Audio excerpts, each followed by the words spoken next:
Have you noticed that there's a abrupt shift that happens in toxic relationships where you go from being the most amazing person they've ever met to somebody that can't stand, someone they're actually trying to avoid? That it happens like that.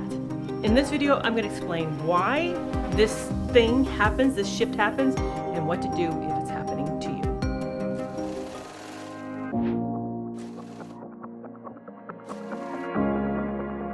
Hi, I'm Dr. Kerry McAvoy. Thank you so much for being here. Hey, I know most of you watch but actually don't subscribe. Would you do me a huge favor by becoming a follower? This not only benefits me and this channel, but of course it will also benefit you by letting you know when my next video is dropping. Okay, so let's dive into the topic. We all know about love bombing, how it's insincere, and that it's an effort to convince you and I of something that actually doesn't exist. So let's take for a moment a look at intimacy, which is really a fascinating process. When we first meet somebody, we need to figure out if they're compatible, but also that we feel a sense of chemistry with this individual. And it means that we have to be able to do some kind of risking of some kind, a small amount of risking by showing up and feeling comfortable enough with yourself, with that person in the context of this relationship. So when you think about meeting someone, when it's falling in love or even starting a relationship, it's like starting a partnership or a friendship. We're assessing that person's fit.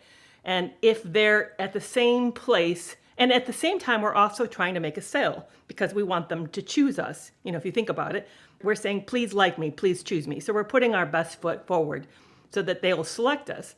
But we also want to make sure that this is somebody that we feel we have a connection to, that there's enough alignment and compatibility with this individual that we can see going forward with them with a future and with our goals. This type of connection takes a lot of vulnerability. And that's really tricky for most of us because it means risking being known and having someone see us, warts and all. But for some of us, that's very scary because we struggle to even like ourselves or to choose ourselves. And maybe we actually don't. So we're really asking somebody to have a kind of relationship with that we struggle to have with ourselves. So this whole process is kind of hard because it takes us into some places that we often don't like to go, and it creates some level of defensiveness initially. I like to think how we enter into this is like couples on a dance floor. We're really looking for someone that's going to be able to have the kind of closeness that we're looking for, whether it's 2 feet away from each other on the dance floor or dancing cheek to cheek. We're wanting to find someone that will follow us in the same kind of rhythm, in the same kind of direction, but not too close and not too far away. Because we all have our kind of preferences of how much we like closeness with another person. But when this involves a narcissist or other toxic person, it becomes something wholly different. And so let's dive into that and talk about that. What you'll notice is that the initial part is all about having them choose you. And they're really about trying to charm you, present their best self. But when the commitment happens, there's a sudden shift, like literally overnight. And that shift happens at different points. Maybe for you, it was when you got married. Maybe it was when you moved in together, or you bought a house, or you moved across the country, or took a new job. But something occurred, some big moment occurred. And once that moment happened, there was this incredible revelation of a new side of a person that you now got to meet, that you never even knew existed. That you found out that you were in a relationship with a stranger. So what's going on in these relationships with narcissists? When normal people get into a relationship, they're looking for intimacy and connection, someone that we want to spend our life with. But that's not what toxic people are actually looking for. They're in a completely different mindset. They're not looking for a connection. They're actually looking for a win. They don't see intimacy as something that they want. It's actually very dangerous. They don't want you to know who they are because that process makes them vulnerable, and they're really all about power and domination. So the love bombing stage is purely a sale. All they're doing is presenting who they think that you want in order to convince you that they're the person that you should be in a relationship with. They're not really letting you get to know who they actually are. You're not meeting the real person. And once they've convinced you to choose them, in their mind, they see that as something happened, that it's like a checkoff, that they won. And now that they know that they've duped you, they got you into a relationship. So they don't see themselves as embarking this adventure of life together with you. They see that as they have acquired you. So why does that shift happen? Well, it's because we're really looking for essentially very different things. Normal relationships are looking for someone they can spend the rest of their life with, somebody that shares their same goals and alignment. But toxic people aren't looking for a connection. For them, relationships is a completely different adventure. It's not even actually on the same plane. They're looking to be able to make a sale of themselves to you. It's not a normal sale that you're buying something you know that you're getting. It's more like a used car salesman selling a lemon.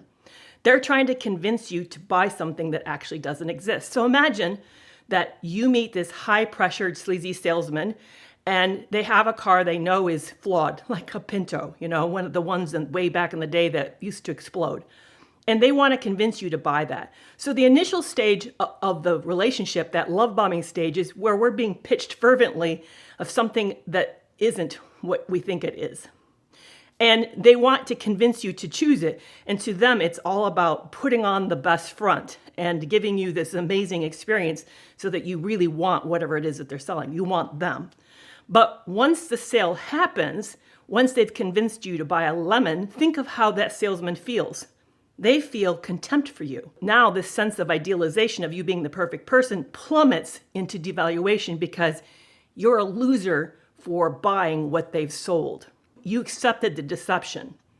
Think about that for a moment, what that means to them. They see you as somebody who gave in, who didn't see through them, didn't see through the pitch. And so now you've moved from this highly respectable object to somebody who's flawed, who got taken advantage of. So their feelings are now like, hey, oh, please buy this. You're the fantastic person. You're the right person for this, to you're a sucker. You just been sold a Pinto, a flawed vehicle, something nobody wants, and you bought this.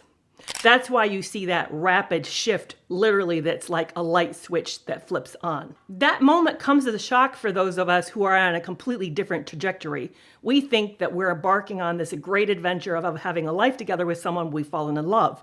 We don't realize that the person we've been in a relationship with is on a completely different destination.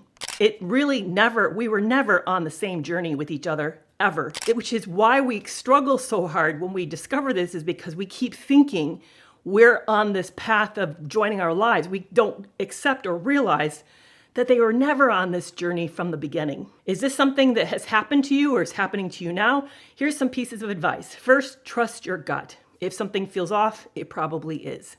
Number 2, get the advice from those that you respect. I know that it's really easy to let embarrassment and shame keep you from reaching out. Please don't. It certainly did me, and it really did me a disservice. And if you don't have a healthy enough support system, consider finding a coach or a therapist. Number 3, don't rationalize or excuse unacceptable behavior. What they did is not right.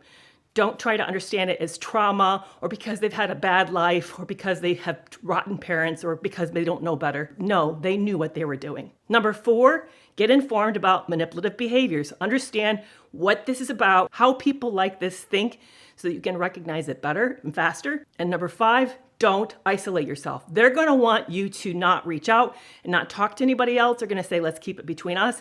Well, that serves them, because then you're uninformed and you lack more options. So don't follow that advice. It's really bad. It saves them face, gives them greater control over you, but it doesn't help you at all. So did you find this information helpful? Does it change the way that you think about that disastrous moment that you had with that toxic individual? If so, please drop me a comment and let me know. Be sure to like and follow so that you stay up to date on what's happening on my channel. And if you aren't aware, I go live every Tuesday afternoon, 4 p.m. Central Standard Time, where I talk about various topics, and I'd love to have you join me. So thank you so much for being here. Be sure to come back.